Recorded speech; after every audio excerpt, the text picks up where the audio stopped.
Good morning, everyone. Welcome to the modern market, where every day we discuss everything to do with the modern market. That is the crypto market, the NFT market, and how to make some and or a lot of money on the internet. Loaded up for discussion today. We have crypto sliding as Trump announces 25% tariffs on steel and aluminium. Fintech giant Klarna is going to adopt crypto ahead of its $15 billion IPO. That is pretty exciting from a business perspective. And then from the very other spectrum of crypto, we have David Portnoy shilling jail stool to $220 million and the Central African Republic launching Carcoin, which surges to $800 million before dumping as we speak. We've also got the latest on price action on crypto and NFTs, plus a general discussion on how things are going on in the market and where liquidity is flowing. So stay tuned for that. I've got Brad in the co-host seat with me today. Looking forward to get into it as usual. Just a reminder, friends, nothing that we do, say, or even think on this show is financial advice. This market is very, very risky. So please proceed with caution and exercise your own judgment. With that out of the way, Brett, it's Monday. It's the 10th of February. How are you doing? I saw the funniest response to the tariff thing. It was that was the news, and someone just responded immediately like, "Is Ethereum made out of aluminum?" And then like the chart, it just immediately tanked. It was hilarious. Yeah, that's funny. I think, but based on the recent tariff news, I think the way it works is that Ethereum is founded in Canada. It is also got business interest in China, Mexico, and is made out of aluminium. So that I feel like what's the movie Glass, like the superhero or whatever that just like gets fucked up with anything, breaks easily. It's one of those situations. Literally anything that's announced down bad. But no, weekend was good. I'm fending for myself for these last like 10 days. So you guys are lucky I even showed up. I'm alive. I'm feeding myself. Okay. By myself being that like, my other half, she's visiting her family. So she basically props me up. I couldn't do any of this stuff without her. So I'm trying to like manage. Interesting. So what does that look like? Bread guy having to fend for himself. Like how do you Typical feed? bachelor looking stuff, How do you sleeping feed? on the couch, and I'm eating yogurts and like protein bars and like Packaged goods. packaged goods. I don't have I everyone like praise, oh, you're online, you're everywhere, man, you're doing all this stuff. And then it's like, well, yeah, because I literally don't do anything for myself outside of this stuff. I'm here grinding, which it's an addiction, frankly. I love doing it. So it's like I need to strike some balances a little bit better. But Do you know what? I was thinking about this the other day. Like, do you think we've become decent? Because I was speaking to, I don't know how you describe them, some normal people the other day. And it's like, I try to talk them through, like, when people are saying like, when you're catching up with old friends, maybe, and you talk them through like what you've got on, or even just like what you're attempting to do. I sounded like a crazy person because go of on. this. Tell me how. What was an example? Well, it's just like, even just doing the rebrand that we did, for example. I like Yeah. talk them through all the different elements of the rebrand that we did. So you got to do the Mm. the logos, the word marks, the Yeah. Right. background to the background to the YouTube stream, the Yeah. outro clips, the intro clips. Like all of this stuff is Mhm. just like one of the things we did very, very recently. And then we're doing investment deals. We're doing, bringing normal partnership deals. We're just like generally improving the quality of the show. We're doing these interviews now as well, right? Well, we're trying to at least, and we're like, and that has consequences from the perspective of you need to do the inviting, you need to do the booking, which is a whole process in itself. It's not just like you text someone, they turn up, and you have a great conversation. You've got to plan the interview. So there's like multiple streams, and that's not even the half of it, right? We started actually minting the NFTs. Yeah. And then explaining what that even is and why that's a. So are you saying are we too deep to realize how deep we are? Yeah, like my question is, how much have we lost the plot? Like, is A lot. this normal? Like, I know that I think it's fair to say like we work pretty hard, and Mhm. that is, I guess, good. But I guess Yeah. my question is it normal? Is it fine? Is it like, Yeah, dude. have I you mean, noticed everyone. that as well? Yeah. I mean, Look, that's always kind of been my thing. Like when I was a consultant back in the days, and like for in those times when I was a consultant, and it was straight up like I got paid more for my dedicated hours, and once I was off my hours, like fuck off. Like for that, I was fine. I was like, I had no passion about my work. Like I didn't enjoy it. I was just good at it.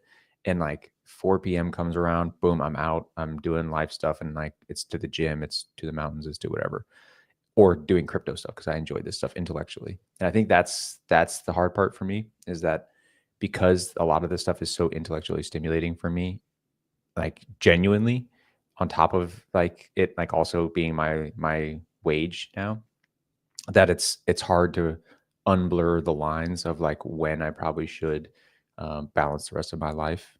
And then like, yeah, there's obviously all the weird, wacky stuff that we do that we don't even realize is weird and wacky.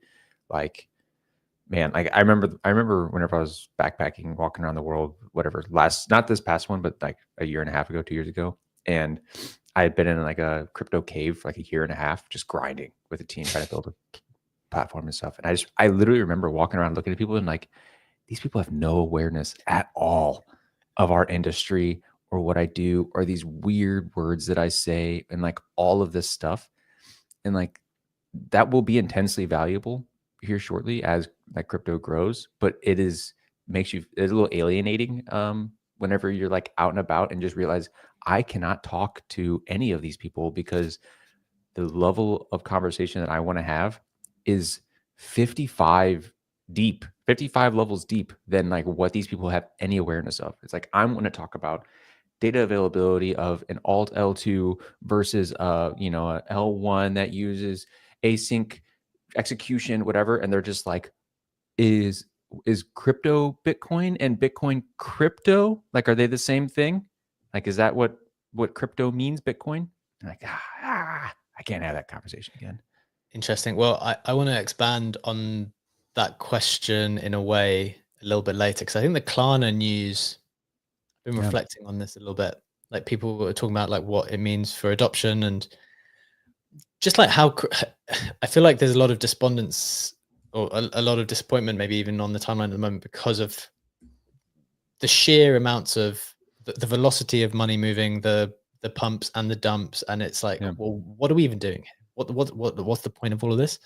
And I would kind of want to see us expand more into the conversation just around business. Like, is crypto just not a way for us to do business in a better way? And so yeah, we've got that big Klarna headline coming up. So be interested to discuss that when we get there.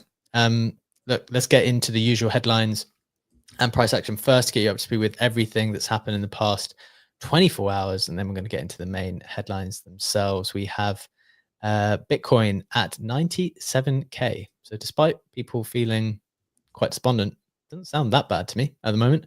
ETH, however, is at 2.6K. Not ideal. Solana is at $200. Getting into meme coin side of things, we've got Doge at 25 cents. You've got Pepe pretty much flat. Trump is down 5% to $16. WIF is down 5%. Pengu down another percent or so, down another 13% in the week. You've got SPX, Murad's coin, up 9%. Fartcoin is up 13%. AI16Z on the AI side, up 20%. I'm trying to see if there's a trend here.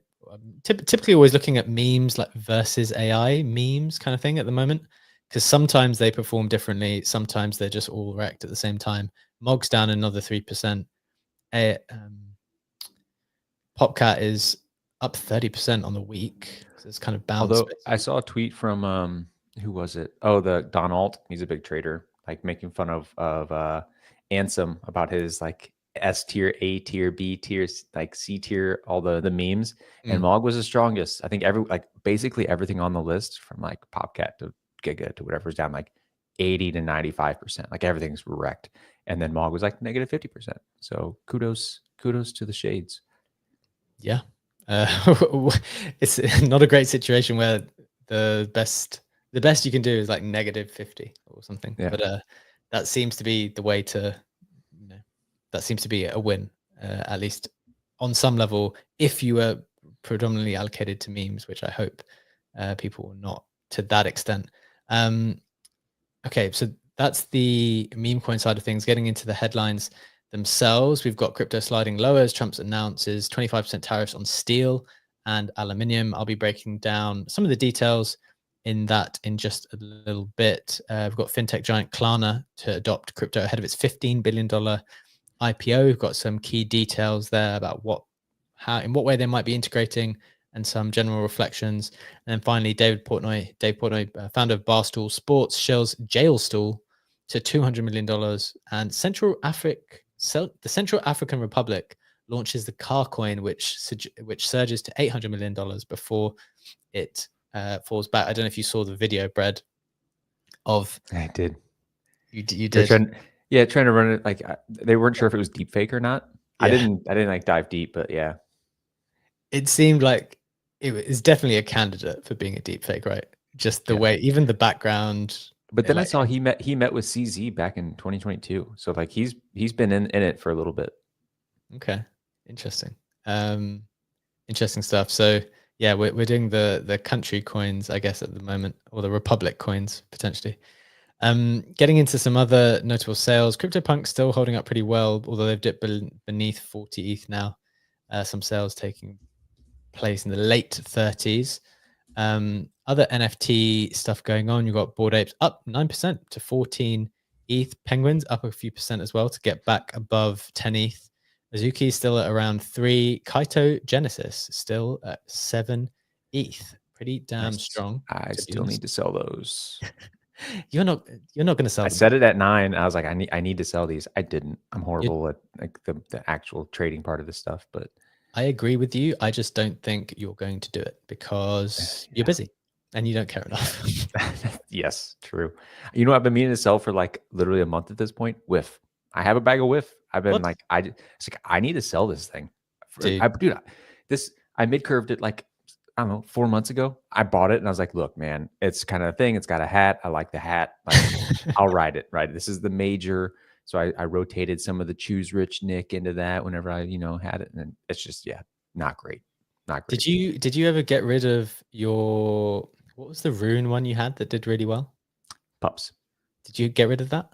I did not. Dude, I have so much, dude, my imaginary numbers have been all over the place. I've grown and lost hundreds of thousands of dollars on paper. Just press the sell button, man. I think it's not even about, like, I think if someone just put the sell button in front of you, like logged into the account, I'd do it. Be able to do it. It's just you can't even get. I can't be bothered. It doesn't take up enough brain space for me. So I think about it and then I'm like, oh, I need to go do that, and then like immediately I'm back to arguing about decentralization. So it's like it's hard. Decentralization is an expensive hobby. At this point, it is.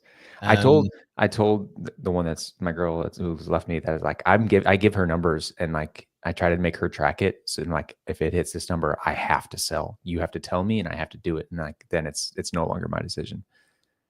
Yeah. Sounds like a good plan. It's obviously not working at the moment though. So it depends on how high you put these numbers. The flaw is I have to tell her the numbers. I have to get her better at tracking the number herself. There you go. The flaw is I can just lie. I'm like, nope, don't worry about it. No laws are only as good as their enforcement, Brad. That seems to be the issue here. Okay, one other NFT I wanted to pick out was, where's it gone? Infinex patrons. I like this one. I bought the patron NFTs a while ago, kind of acted as an investment into the protocol. Up 20% on the day. It's pretty impressive. Someone did quite a large sweep. That's about $5,000 now for the floor.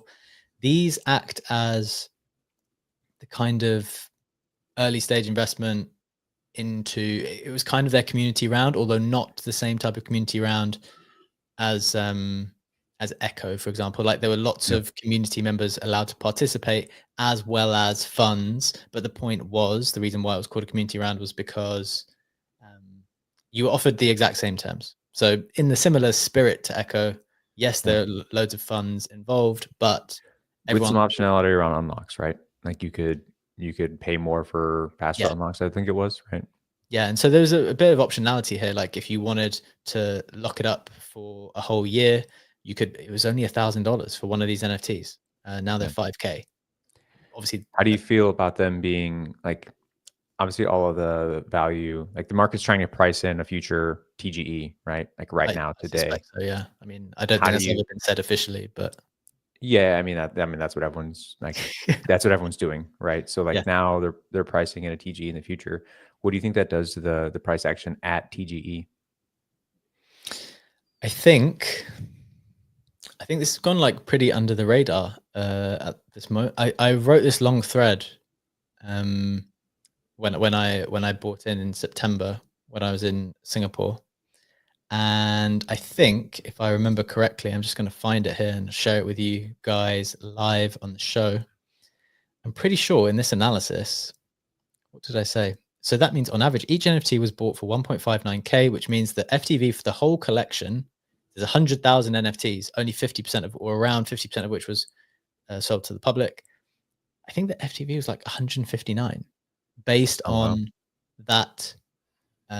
Because so many people bought in at the $1,000 mark, that Hmm. means that the FTV was lower, right? Because Yeah, they raised at that amount. So 159 FTV that's not bad for, at all. again, lots of people are trying to be on chain Binance. Um, I think that's pretty decent value. So obviously, so if you're saying now that the NFTs have doubled, well, they were, You say they're 5K, right? And yes, they're 1K 5K initially, now. So, yeah, so, working at around closer to 500 mil. yeah, If they're if 500 mil or so at the moment. hmm. And I guess, what do you think on chain Binance trades at? I don't wonder what Magic Eden is at the moment, actually. Let's have a look. Magic Yeah, Eden, obviously, we're on I the don't. show. We spoke to the foundation team when they came out, and that I don't seemed to, even know what I would comp it at because, like, right, that's kind of what Hyperliquid's trying to do, but Hyperliquid's an actual chain and not just like an abstraction layer. I don't know how many yeah. other abstraction layers we have that have a token that are out. Um, So yeah, Magic Eden, is at 1.8 bill. Jesus, I wouldn't So have guessed that. no, and that's like really far down from where they came out at, right? Like they came out at like 5 bill out the gate. I would love to Uh, see their now that Runes is dried up because I remember that was like their big thing for a long time. It was like the Runes was just crushing, and they dominated the Bitcoin market, but like the mempool's empty over there. So like, what does that look like today? Or like, is it an OpenSea style thing where OpenSea was mm, crushing for like 3 months and then like whoopsie doopsie back to zero?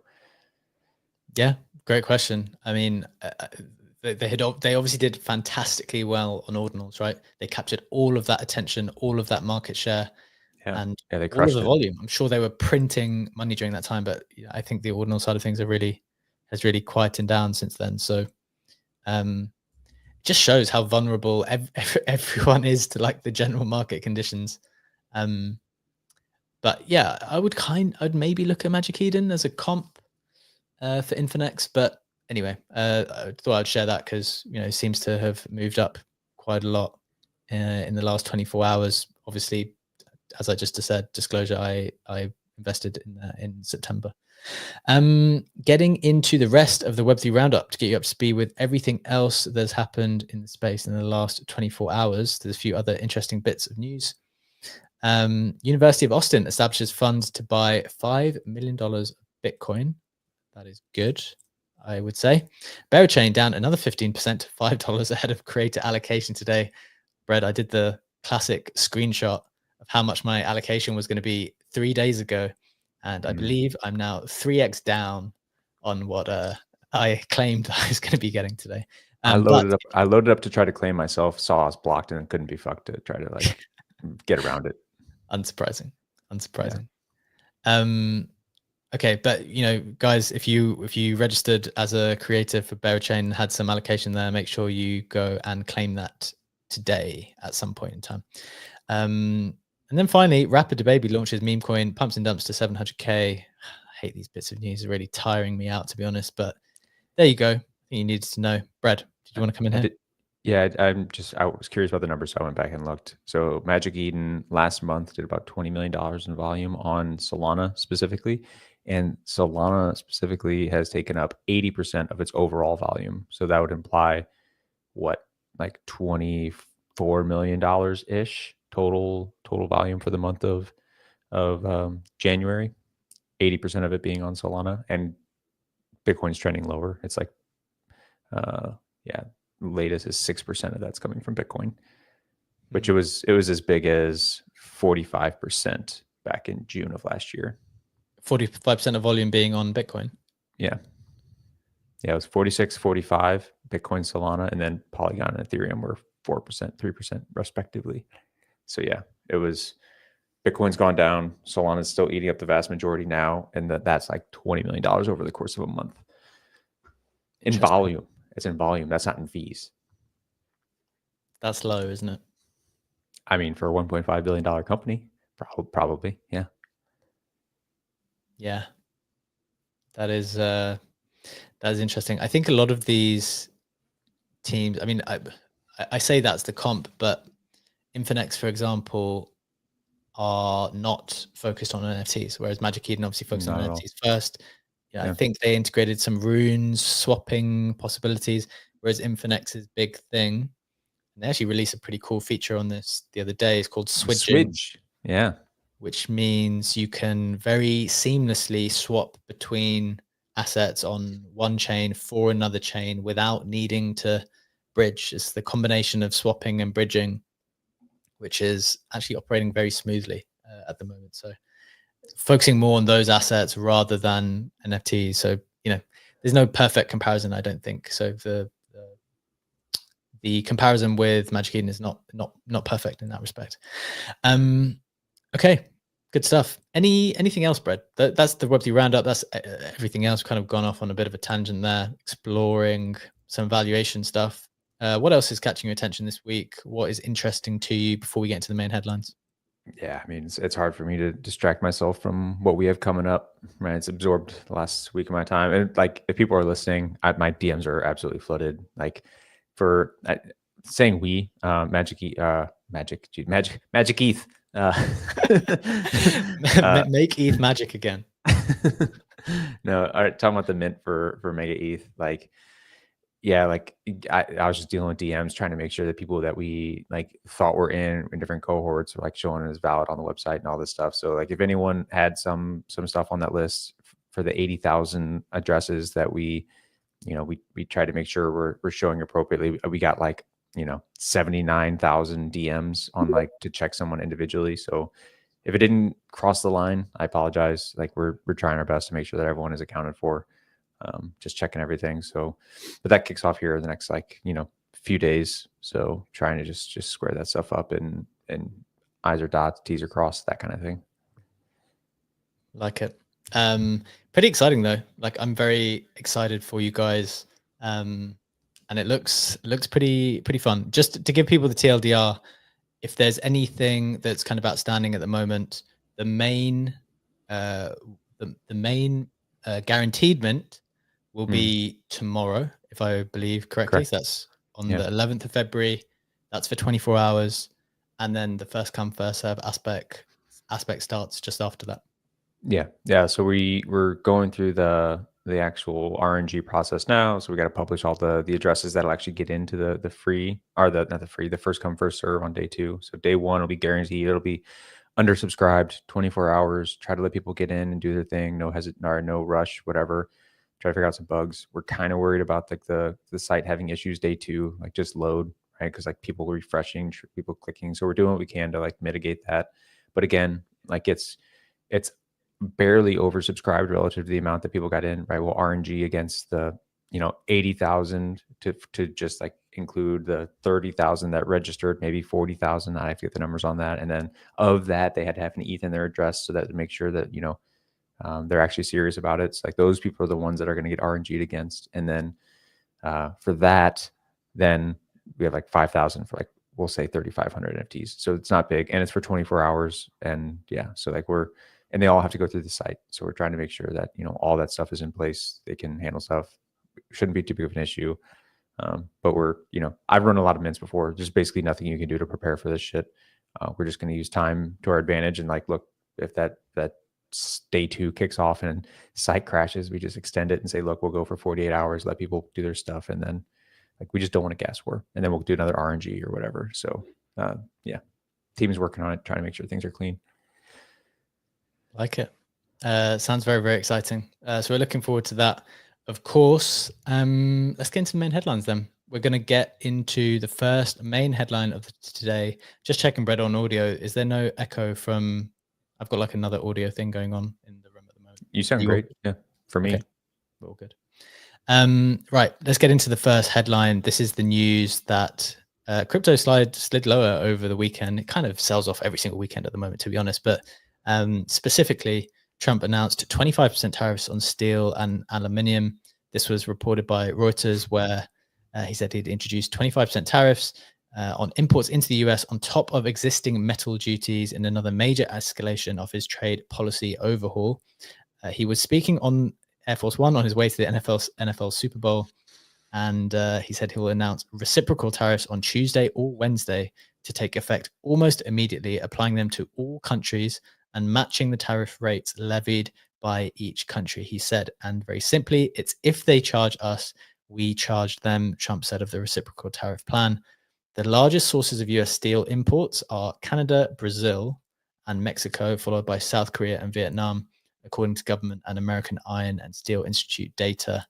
By a large margin, hydropower-rich Canada is the largest supplier of primary aluminium metal to the US, accounting for 79% of total imports in the first 11 months of 2024. So Canada really getting it again from this set of tariffs. I would say the market, obviously over the weekend, responded fairly negatively immediately. But then after that, it kind of looked after itself. I don't know whether there's a little bit of fatigue in the market to the extent that, it sounds like every weekend Trump's going to say something to try to spook people and make, come across as like very aggressive. And it doesn't seem, whilst there's always this initial sell-off, it seems to then kind of stabilize after that. Did it feel like that was like, obviously this is his second presidency. So do you recall that same feeling from his last presidency where like he constantly threw out a lot of things, see the reaction, and eventually people got numb to the craziness to just see like, I say craziness, but it's just like the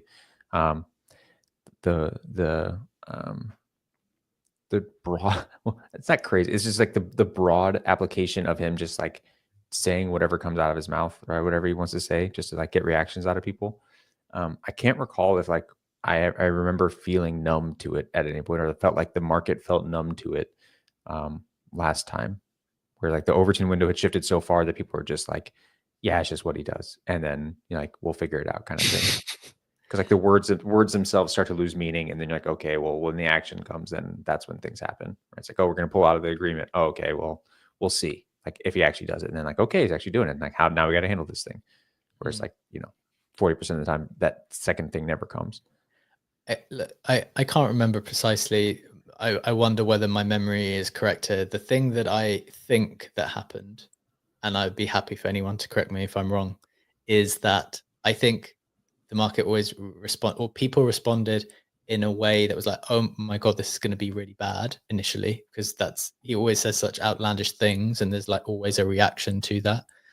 But then in the end, in practice, it was almost never as bad as people's fear.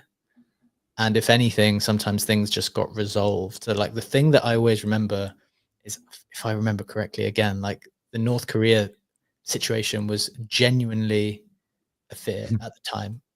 I think they wanted to do more nuclear stuff. And he just came out and said the most ludicrous stuff to, I don't know if it was appease the situation or just like pour water on the situation. And in the end, like, look, it might have been outlandish, but like, he just dealt with it. Like it kind of went away. And then there was no issue. So, and again, I can't remember the specifics of the relationship with Russia in the previous presidency, but it seemed like things were okay again. And look, people can disagree and, not like certain aspects of the relationship, not like certain aspects of Russia. And all those things are valid. But the thing is, in practice, like, what's the net conclusion of all of this nonsense quotes that you hear in the news? It's like, it seems a reasonable proportion out of 10, like something gets figured out and things end up being okay. That's my instinct. Although I'd love for anyone to tell me if I'm remembering I mean, that's that. just kind of my general feelings on life. Like, I know it's a different scale, so like, in the implications of a lot of the stuff that gets said are pretty drastic. But yeah, like you know, I hear people all the time that are like thinking we're gonna end up like Handmaid's Tale in America, and just like, look, like things are. He'll say some weird things, he'll do some weird things, and like it's some of it's gonna have some implications for the long run, but like we'll get through it, whatever it is. Yeah, that's my instinct. At least at the moment. Okay, well, he seems pretty serious about this stuff anyway, at least for the moment. We'll see how it goes. We'll continue to report on it. Feels like my general assessment of like what the market is telling me, I feel like the market is not caring as much, at least not in those top assets. They sell off as soon as they hear it, and then they kind of bounce back. I think ETH went to 2.5 something, and then just like came straight back up an hour later. Jesus, 2.5. We lost our stablecoin peg of 3K, 3.1. Yeah, diabolical, to be honest. Okay, so that's that. Let's get into the other big news, which I'm very, very interested in, to be honest, because I think we need to be expanding our horizons into big business and talking about some serious use case for crypto rather than just the next headline we're going to talk about, the pump and dump. So, Brad, I was very happy to give you this headline to deliver rather than giving you the next one. I appreciate that. Yeah, so this one is about Klarna. So Klarna, it was founded in 2005 and actually went on to become Europe's like most valuable startup in 2021. And it's basically just like a payment processor, just famous over there. I actually used it when I was in Norway for a while. That's when I actually became familiar with it. Anyways, they got 80 million users. They have an IPO coming up, and their valuation is stuff for like 15 billion, just to give a sense of scale. Like it's a fairly large company.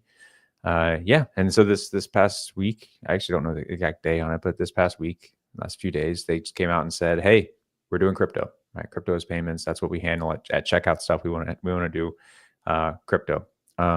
So, but the thing for me, this is their CEO that said that, but the thing for me was that it was like just an admittance of the integration and not like a thoughtfully planned out like they had been cooking on it for a while, and they just like relented and said, "Look, all right, crypto's on the table." And then the next question was literally like, "What do I do now? Like, I've admitted that we want to do it. Now what?" And it's like some people stepped up and like started giving some suggestions. So I showed the actual article itself was just the guy, the CEO, just saying, we could do it. Maybe we can integrate it into our mobile app. We can accept payments through like the Klarna platform, stuff like that. Maybe even do like a crypto wallet feature. And then so this is the CEO here. He's like, okay, I give up. We're going to embrace crypto, more to come. And like people were just giving him suggestions. And then the second tweet, like someone quotes you that with some suggestions on like how you could actually do stuff. Because I think for us, like it's pretty easy to see like what someone could do with stablecoin growth is allowing these platforms to actually do some DeFi stuff. Like you can get really fun, weird, quirky with it, right? And actually make better use of stuff, probably cut down on costs pretty considerably. I don't know like what they're dealing with as a payment processor on the back end, but there's a lot of options in the DeFi world, whether it's just, holding those stables somewhere in a DeFi position, make sure people can actually get loans against them, like, just building stuff out. But in general, it's just bullish to say that like, okay, a very large, very known, very established payment processor is saying, okay, let's start doing crypto adoption. Now, no guarantee, right? We've had Starbucks that's done, NFTs. We've had, a bunch of these other platforms. We had crypto in Instagram last cycle, I think it was, and basically all those things have been ripped out at some point. So, this stuff can be pretty flimsy. I'm a little more bullish on these guys because it's more akin to like what Venmo and PayPal and a few of these other payments applications actually do, right? And those have been sticky. Those haven't left. PayPal obviously is going to be a stable coin. I wouldn't be surprised if these guys like make their next move and when they see Tether's generate like $13 billion in revenue this last year, that like maybe want a piece of that pie. So, I would bet on this being one of the stickier integrations because one of the best PMFs of crypto is payments, right? It's just straight up payments, stable coins, that kind of stuff. So yeah, it's bullish. Good to see. Yes, excellent summary. I wouldn't disagree with any of that. The only thing I would add as a kind of reflection on it is when you're getting more serious about business and how this is supposed to be used for business, at least where we're at the moment, it feels like there's just two obvious things for the average business?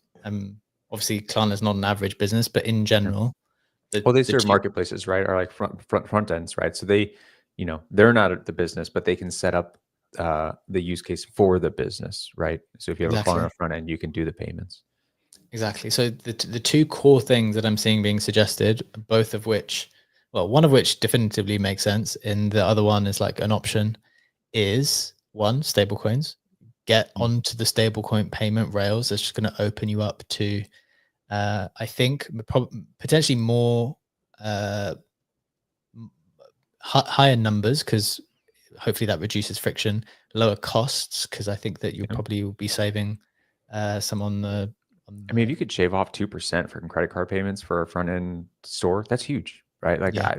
you see these places rejecting you or just saying like straight up after this, like up to this amount, please use cash or whatever, right? If you can get rid of that and your costs go from 1 to 2%, 3% down to like 0.001% because you're dealing with, a decentralized infrastructure, like that's the power of the shit. And like, that has nothing to do with Klarna. That has something to do with empowering everyday people. Like that's the goal. And getting into the point of sale is hard for crypto if you have someone that's having to like rebuild the infrastructure, rebuild the connections, rebuild the whatever. So if we can go through these established payment processing front ends and just, you know, take the costs down, to a tenth of what they were, that's huge for people. For sure. I think that's just such an obvious win. The second one, which is a bit more optional, I guess, at least at this point, and maybe there's a question mark around for a lot of people, would be buying Bitcoin for your balance sheet. So this was David Bailey, Mhm. who runs Bitcoin Magazine. He said this in their comments when coming up with suggestions. He said, buy Bitcoin for your balance sheet, cash back in Bitcoin, quick Bitcoin payments via Lightning Network, and then Bitcoin backed lending. Build on a solid foundation by focusing on Bitcoin. What are your thoughts on that, Brad? I've got some. Yeah, I mean, I have general skepticism as for Bitcoin as any kind of like medium of exchange payment, whatever. Like like I could see like, yeah, throw it on the balance sheet. Even that, that's good for the next X amount of years. You guys know my position on that long term, but like I, Bitcoin as payments is not the thing. It's not the move, right? Like we've seen where the market has gone and all this stuff. We see where the volume is. We see where the actual utility is, and it's not in any crypto. It's in stable coins, right? Which I mean, it's on top of different networks or smart contract platforms. So but then yeah, you get into the headache of like, okay, which network do you support? Like which stable coins do you support? Like, oh, do you go to USDC because it's a little more stringently regulated, or do you go with USDT because it's bigger, even though it's kind of but it's got a lot of US debt on it, which means it's a little safer now. Like there's a lot of murkiness and all that stuff too. So I guess in that sense, Bitcoin is purer. I just think like what I just talked about with like wanting to make sure that people, like actual people, see the benefits of this stuff. USD in the form of tokens is easier to understand, easier to adopt, and immediately gives them the speed and scalability of like the benefits of the reduced costs right at the point of sale. So yeah, I get it, but that wouldn't be my thing. Yeah, do you know what? When you're just talking through that, I mean, maybe I'm slightly more bullish Bitcoin than you, because I think the concerns that you have personally, I think are maybe further away than Yeah, even smart people can be bothered yeah, to 10 years to worry plus, right? about. It's not even yeah. However, one of the things I think you mentioned or you touched on, which is not mentioned here, is people having their own stable coins. I think this might be, you know, how at the moment everyone wants to have their own L2. Yeah. L2s can proliferate everywhere, and everyone, why give those fees to anyone else? If you can generate revenue, why not own the chain that you're on and kind of earn those fees? In the same way, if you can ask your client, and I think, was it Apple or Amazon already did this? If you can just get your users to deposit with you, and then you issue them stable Mhm. coins, you become Mhm. the bank. I think that's the Yeah. game in the future. Like PayPal, right? everyone PayPal has becoming PYUSD, right? You could do that same front end thing. Create your own stable coin, collect the stuff up front.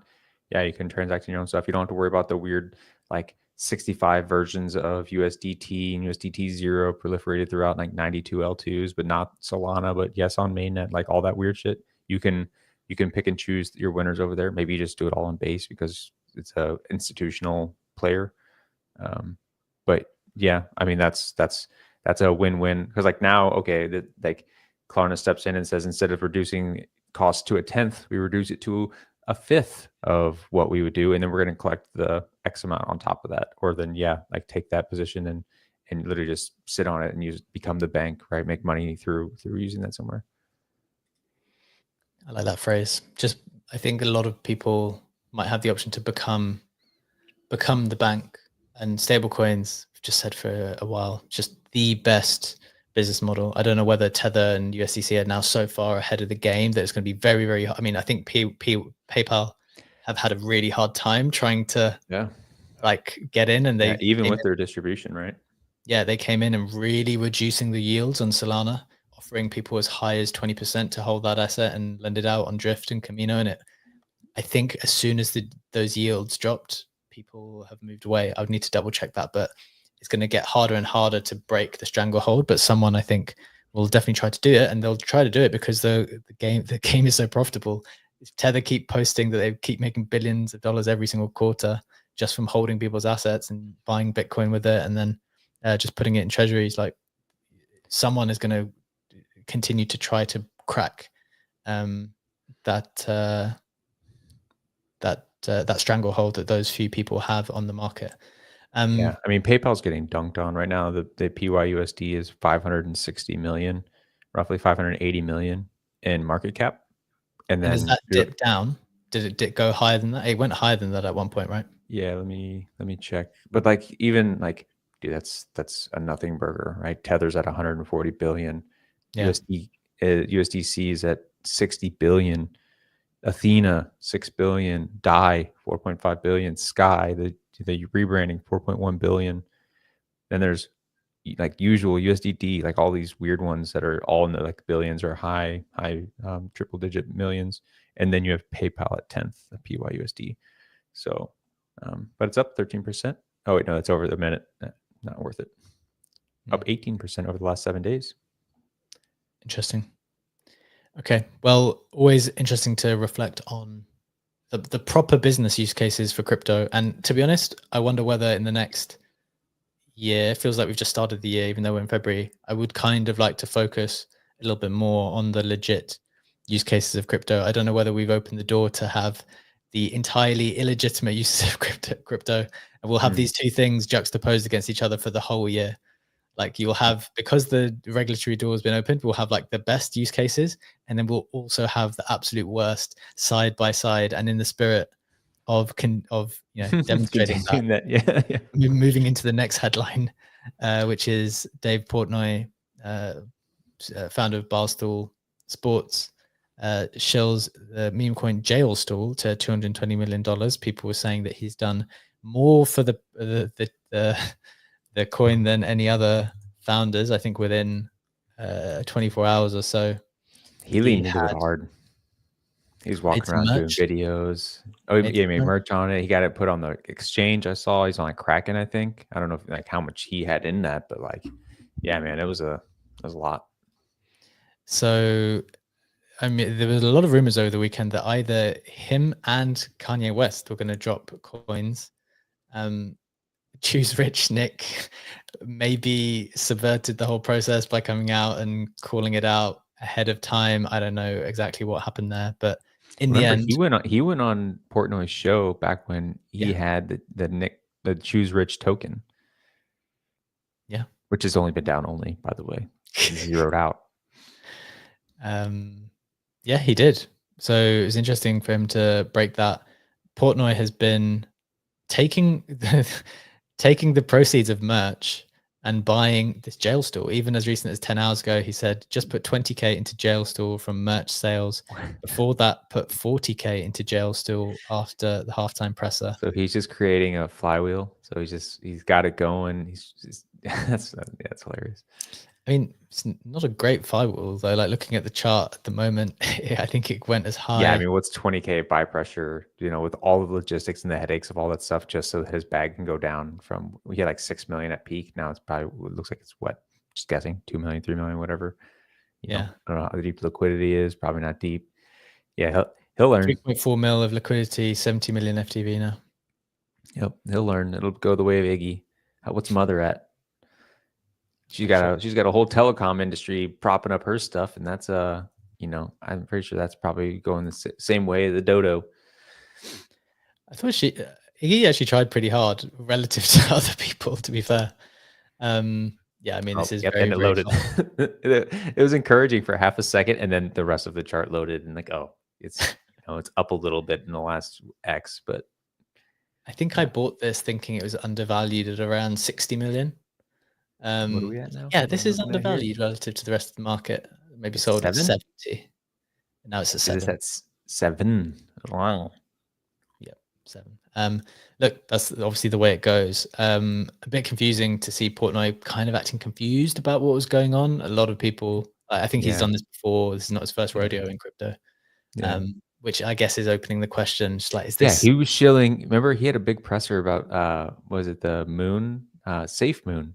He did the whole like hat selection. Like, is it Safe Moon? Is it? I don't remember what the other 2 shit coins were that he was like choosing between, and then he chose Safe Moon, and then got wrecked for obvious reasons. Because Safe Moon is not safe. No, the guy went to jail because he fucking lied and stole all the money. The guy who created it. He did. At least, as DJ Soy says in the YouTube comments, at least Iggy, she threw a great party in Singapore. Like, sure, gave back to the community, right? Yeah. And she was on the show. That was pretty funny. I don't know if you were on the show that day, Brad. No, I wasn't. But I heard you guys, like, she came on. Like, I mean, that's the problem. Is like, of the people who have done this, like, she probably gets it probably the most, right? Like, understands at least the culture a little bit and is fucking around doing whatever stuff. But like, man, I tried to build a project back in my previous life here, and it's just like, it really weighs on you to realize how relentlessly extractive this space can be, because people are anonymous, right? So it's like, it's hard to get a lot of support from people in the aggregate, because like, we had a platform, right? It's on a chain that you can sponsor transactions. You can, this is a perfect example. You can sponsor transactions, right? So the chain is VeChain back in the day, right? So it had 2 token model. You could like, and it was meant for corporate shit. So like, I, as the platform, I could pay for your transaction. You wouldn't need a fucking thing. You could claim your NFT, whatever, we'd pay for it. And we were doing a lot of contract work for people, and people would come and make me, or our platform, our kind gesture, spend like $1, $2, whatever, in gas, so that they could claim 25 cents, right? So it's like, bro, it's free. Just wait. At least wait for it to be worthwhile. But there's a whole horde of people that would literally just do this all day, every day. And it's just like, man, like, you try to be good, you try to do this stuff, you try to lift stuff up, but there's in an anonymous world, people are just relentlessly selfish and extractive, and that can be a lot. And I think all these people doing these coins are going to go through that same thing. They're like, man, I'm sitting here grinding my head off, right? Trying to build a telecom business, trying to throw parties, trying to do all this stuff. And there's just a large amount of people that will be relentlessly extractive. And it's hard for a person to deal with, frankly. So, yeah. And do you think that works on both sides, actually, in the sense that Yeah. you're the maybe the well-intentioned founder trying to go about things the right way, and you find that either somehow your holder base is it goes both ways, absolutely, completely populated with those types of people you described, and then what can also be quite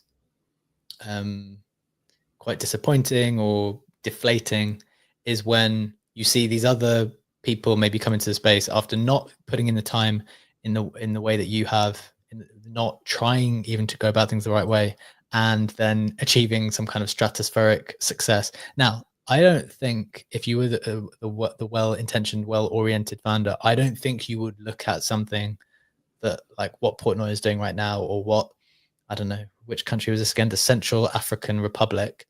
I don't think that you would look at this stuff and be like, oh, I'm so disappointed that they achieved such high market cap so quickly, because the whole point of this is that it's going to go down as fast as it went up, right? So personally, I mean, when we obviously don't have a token and we're not going to have a token, so in a way it doesn't really apply to us. But my thinking would be, if you have the wrong goals or you've got like the wrong metrics for success, then I can see how you'd get very, very hurt and upset about the current state of the market, because you see all of this money being made in like quick and fast and sometimes unethical ways in line with that. Sometimes not, but sometimes it's just very fast, very quick, and arguably undeserved, in the sense that, you know, people haven't necessarily put the time in. They just know the market is there for it at the moment and they're going to take what's on the table. But I think you if you've got the right KPIs, then you're just like, look, that's just a part of the industry. That's what's happening over in that corner. It does not affect me. It does not affect my business. Does not affect our community. Does not affect like the way that I view the opportunity in crypto over the next decade, right? That's how I look at it. And then maybe I'm even more compartmentalizing it as like, yeah, I think sometimes we will have headlines next to each other where it's like, this is one of the biggest companies in the world and they're doing crypto rails. We're going to talk about the discussions about that. And this department of Cuba's government has launched a meme coin, and they're going to arguably be doing this and this and this for it. So it's like, this is the obviously different parts of the spectrum, but you know, it's the universe that we exist in. I think that's kind of okay. What do you think? Yeah, I was just like, I've never been a big proponent of like time is not a requirement, right? So if someone has a good idea and the market values that, I'm fine with people succeeding faster than other people. For me, it's mostly around intention. And like, if people are like deliberately doing things, knowing that they're going to hurt, harm, be malicious, rug, whatever you want to do. And I know some of that stuff is ambiguous, but like, I think I'm more perturbed by that kind of behavior, which I understand is what leads to the market, like the participants, to be jaded as well, to realize that like that's what leads to them sometimes being relentless in their extraction too, because they've been burned the last 65 times, not knowing that those people were like actually intentionally malicious in what they were doing. So like, I need to get you before you can get me. And it creates a little bit of that sentiment, which is unfortunate. Yeah. So yeah, like, yeah, I get it. I sympathize with it. Yeah, that's an interesting reflection. I think that sums up the way I feel a lot of other people might be feeling at the moment from conversations that I've had with other people. It kind of goes in line with that thing we've said for a little bit now on the show. People feel like we're running out of time potentially for this bull market. Obviously, it's been going on for a long time already. And yes, fair enough. Maybe structurally there are different things now, which means that we might not operate in the exact same way where we up loads and then we're going to go down loads. It might not work out like that. But the point is, people can feel that, okay, you know, Thread Guy, Frank, and Banks are on a stream with Aiden Ross. Like, the David Portnoy is doing meme coins. The president's just done one as well. Like, these are not things that happen at the beginning of a cycle. Yeah, So right. obviously there's like this little bit of impatience now, or I think fear actually, that things are coming to a close and they don't want to miss it. Yeah. Yeah. And I think it comes down to impatience and, you know, not wanting to miss the chance. And I get all that stuff. I would just argue that the opportunity in this space is so colossal because, for that exact reason, because everyone is so impatient and wants to take advantage of it right here, right now. If you can establish yourself as an entity, an individual that can be relied upon over a longer period of time, I think you clean up over the next 5 to 10 years personally. So yeah, that's it. That's it for the show. I felt like some of these coin launches, these pump and dumps, required this type of inspirational approach to like. I think there's some fatigue in it too. I think I think the pendulum swung through nihilism, and then then it started going through the crazy stuff. I think like, you know, I've heard people talk about just like, you know, they get pumps kind of stale. Like, I know the meta shifts within pump, right? So it captured AI. Now it's, you know, back on Portnoy, and before that it was, you know, dogs and cats and frogs, not dogs. Like we've done them all. So it'll probably always be there, but you know, there you go. Utility's coming. Utility's coming. Utility is coming. That is a good way to close the show. Thank you so much for joining us. As always, thanks to Bread for co-hosting with me today. Thank you to every one of you for joining us. Just a reminder, we do this every single day, Monday to Friday, 7 a.m. Eastern time for 1 hour live on X video, and YouTube. You can also catch us on Apple and Spotify because we are there too. And a lot of people are joining us there increasingly. So have a wonderful day. Take care, and we'll see you again tomorrow. Bye-bye.